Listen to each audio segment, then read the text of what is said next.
Todos os impérios caíram porque quebraram a mesma premissa, a de que imprimir riqueza cria prosperidade. O mundo moderno vive sobre um tipo de anestesia monetária. Os governos acreditam que crescimento depende da impressão de trilhões de dólares novos, que a economia só vai avançar quando o governo injetar liquidez. Se não tiver estímulos, o sistema desaba. Mas basicamente é o inverso disso. Hoje os trilhões servem apenas para manter a bolha criada pela impressão desses mesmos trilhões. Mas se a gente for verificar a história, ela conta algo totalmente diferente. O mundo ele prosperou quando o dinheiro era escasso e disciplinado. Ele começou a apodrecer quando o dinheiro ficou extremamente fácil de se ter. Durante séculos, o ouro foi o coração do progresso. Não tinha quantitative easing nem bilhões e trilhões de dólares digitais. O que existia era esforço para buscar melhorias, produtividade, para fazer produtos novos e melhores. Todo esse processo gerava uma deflação no preço de muitos produtos, que acabavam ficando obsoletos. Eu posso dar um exemplo agora recente do videocassete que virou DVD e tudo foi evoluindo. Então, na Idade Média, o ouro não era apenas uma moeda, era um código moral da economia. Ele acabava punindo a ineficiência dos governos e recompensava a produtividade. E tudo isso mantinha a concorrência viva. Os impérios cresceram com base em trabalho real e não crédito artificial. Justamente por causa disso, a humanidade criou catedrais, universidades, rotas marítimas, máquinas, instrumentos de navegação, indústrias. E a humanidade evoluiu principalmente por causa do ouro. Ele garantia uma eficiência maior em toda a dinâmica financeira. O mundo evoluiu sem precisar desses trilhões impressos. Porque a inovação ela não nasce da liquidez abundante, mas da necessidade das pessoas. Hoje, geralmente, as empresas que conseguem inovações são empresas que têm linhas de crédito mais facilitadas. A gente vê Netflix, Uber, Airbnb, eles conseguiram crescer ao longo da última década às custas de uma perspectiva de lucro futura. O que isso quer dizer? Eles queimaram dinheiro no curto prazo, esperando retornos futuros. Porém, esses são cases de sucesso. Então, existiram milhares de cases de outras empresas que torraram dinheiro esperando um lucro que nunca chegou. Antigamente, isso não existia. As empresas elas precisavam lutar com o que elas tinham e garantir que elas iam ser melhor que os concorrentes, sendo o mais eficientes possível. Enquanto o ouro era a régua de valor, as ideias valiam mais que os balanços que tem hoje. E cada avanço tecnológico era fruto de um mérito, não de um subsídio. Mas o século XX trouxe uma tentação, principalmente com as ideias keynesianistas.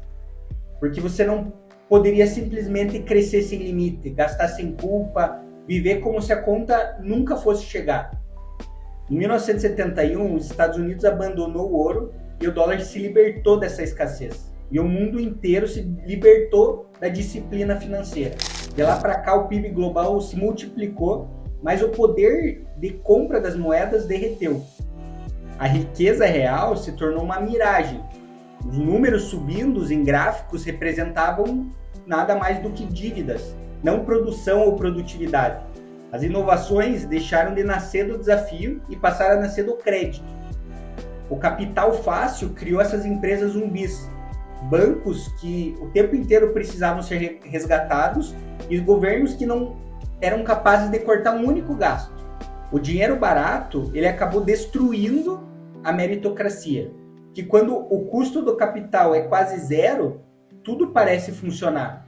Só que quando o juro volta, aí o problema real vem. Em 2008, o sistema financeiro mundial quebrou. Dow, at the same time, has fallen about 18%. E foi salvo com o dinheiro lá do futuro. Em 2020, a gente não consegue nem contar quantos dígitos foram criados. Toda crise, a mesma receita, que é imprimir, distribuir e distorcer o mercado. Mas a cada ciclo, o efeito é menor e o preço maior que a gente paga. A desigualdade explodiu e o preço dos ativos reais acabou disparando. E o trabalhador comum ficou preso no ciclo de um empobrecimento lento. O sistema ele virou uma máquina de sugar valor real. Então a pergunta que fica, o que comprar antes que o mercado continue perdendo mais valor cada vez mais? Na minha visão, a gente está quase no momento que vai ocorrer a maior transferência de riqueza da história. Existem soluções de proteção para esse momento que apenas investidores com milhões de dólares têm conhecimento.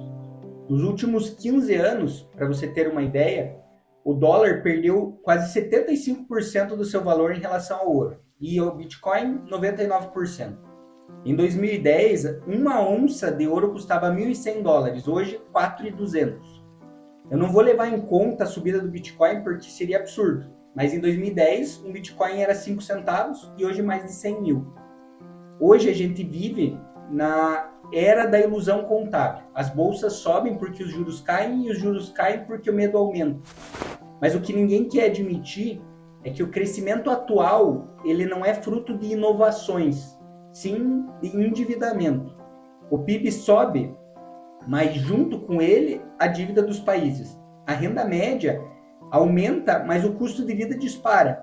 Ou será que você acredita que nos Estados Unidos tem 2% de inflação? Ou que no Brasil tem só 5%?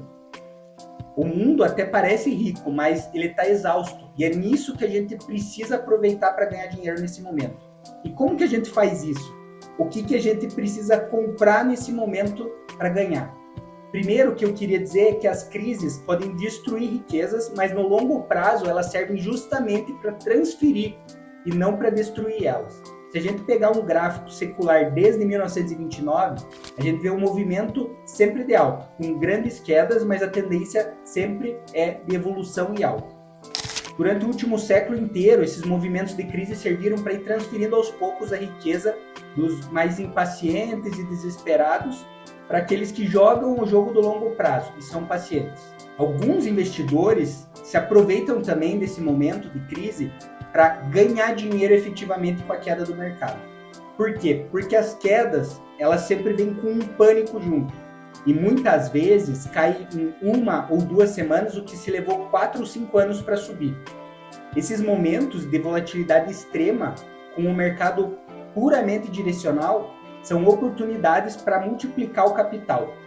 Caso você tenha interesse em aproveitar o expertise que a gente tem sobre o assunto, clica no link que eu deixei na descrição e vem falar com a gente para que a gente consiga entender se a gente consegue te ajudar. Eu vou também deixar alguns vídeos como sugestão aqui para você e nos vemos nesses próximos vídeos. Um abraço!